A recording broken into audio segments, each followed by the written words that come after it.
സമയത്ത് ഏട്ടാ 9:30 കാണിക്ക് 9:27 9:27. ഏട്ടൻ എന്താണ്ട് കഞ്ഞി. എന്തോ വീഡിയോ എടുക്കുന്നുണ്ടപ്പോൾ കഞ്ഞിന്ന് ഞാൻ എന്താ ചോദിച്ചപ്പോൾ ഞാൻ പറഞ്ഞ പരിപ്പ് കറിയും ചോറും ഓംലേറ്റും പറഞ്ഞപ്പോൾ അത് വേണ്ട എനിക്ക് കുറുക്ക് ഉണ്ടാക്കി തായോ. ഏട്ടൻ ഇങ്ങനെ തന്നെയാണ് കേട്ടോ, രാത്രി ചോറൊന്നും പറ്റൂല, കുറുക്ക് ഓംലേറ്റ് അങ്ങനത്തെ ഒക്കെ ഐറ്റംസ് മാത്രമേ പറ്റുള്ളൂ. അങ്ങനെ അമൃതം പൊടി എടുത്ത് നമുക്ക് കുറുക്ക് ഉണ്ടാക്കാൻ തുടങ്ങാം കേട്ടോ. ഇടയ്ക്ക് മേപ്ലാസ് റിസോർട്ടിലായിരിക്കുന്ന ടൈമിൽ പാതിരാത്രിക്ക് ഏട്ടൻ വരും, 1 മണിയൊക്കെ ആകുമ്പോൾ. അന്നേരം എണീച്ച് കിച്ചണിൽ പോയി ഓരോന്നുണ്ടാക്കി ശീലം കൊണ്ടെങ്കിൽ രാത്രി ഓരോന്നുണ്ടാക്കൽ കുഴപ്പമില്ലാത്ത പരിപാടി. ഏട്ടനും കുഞ്ഞുമണിക്കും വേണ്ട അമൃതം പൊടി എടുത്തിട്ട് ആവശ്യത്തിന് വെള്ളം ഒഴിച്ച് കുറച്ച് പഞ്ചസാര ഇട്ട് കലക്കി വെച്ചുട്ടോ. ഇനി സ്റ്റവ് ഓണാക്കി അടുപ്പിലേക്ക് വെച്ച് കൊടുക്കാം കേട്ടോ. ഇനി കൈ എടുക്കാതെ ഇളക്കി കൊടുക്കാം. ഞാൻ ഈ ഫോണും പിടിച്ച് ഇളക്കി കൊടുക്കുന്ന നമ്മളെ കുറച്ചൊക്കെ അടി പിടിച്ചു, അതൊന്നും കാര്യമാക്കണ്ട. ഇവിടെ എല്ലാവരും കിടന്നു കേട്ടോ, ഒന്നുള്ള പരിപാടിയാ. എല്ലാവരും കിടന്നു കഴിയുമ്പോൾ ഞങ്ങൾ രണ്ടാളും ഉണ്ടാവും അടുക്കളയിൽ.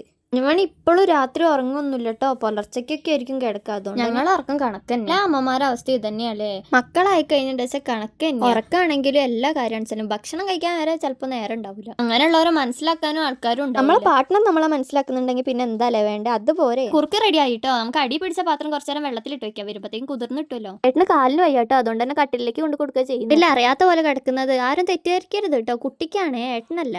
അടുത്ത വീഡിയോ ഇഷ്ടപ്പെട്ടെങ്കിൽ സപ്പോർട്ട് ചെയ്യാം. ബൈ.